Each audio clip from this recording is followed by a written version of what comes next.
what I would like is to stop the shame and the criminalization of drug users. Well, Sarah Jane was the typical middle class kid. She had a good family. She started university. She was 20 years old, and yeah, if you had met her, you would have say, well, that's a kid like all the other kids. Nothing special with her.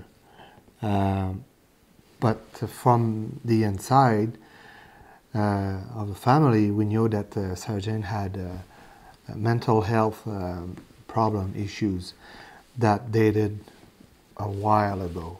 She had anxiety problem, and later on we diagnosed her with borderline personality, which we started to get treatment for. So her anxiety was going up as she was getting older. We didn't know at the time, but it was tough for her.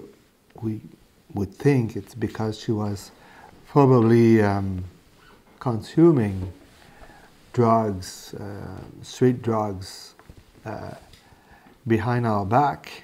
But now it was becoming more and more apparent. So by April, this April, we had a very big fight.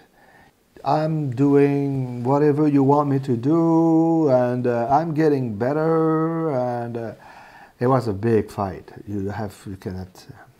So it was a storm, so a big fight.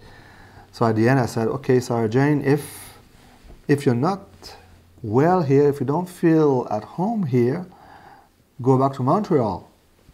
After that that big fight, I never saw her again.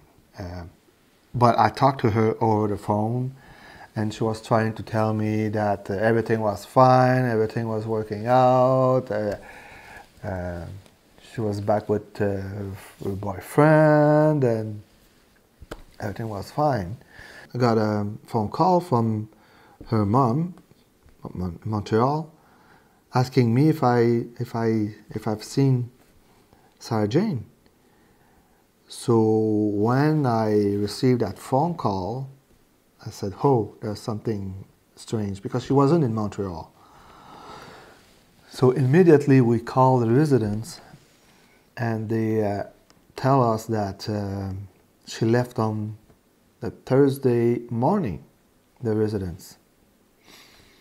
So we called the police, and we filed a report for a missing person. No, didn't know where she was. So on Monday morning we went on campus. We asked if Sarah Jane left, when Sarah Jane exactly left her room at the residence, and they told us, well, she never left the residence. So then we knew right there that we have found her. So security guard went and they found her. She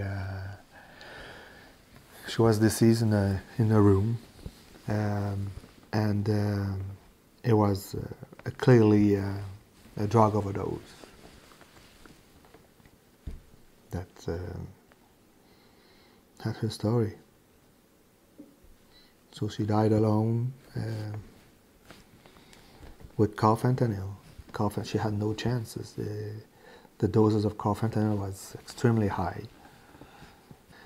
When you're addicted to a drug, it's not your choice. You have to take the drugs. It's not a choice that you're making. Sarah Jane didn't want to die that night, and she didn't choose to take the drug. She had to take the drug. It's very different. If you take a drug that is laced with carfentanil, it's a loaded gun. You die. They're all like Sarging. They are construction workers. They are middle class people. They are every level of society. They are from good family, bad family. They are from everywhere, and they didn't choose to die.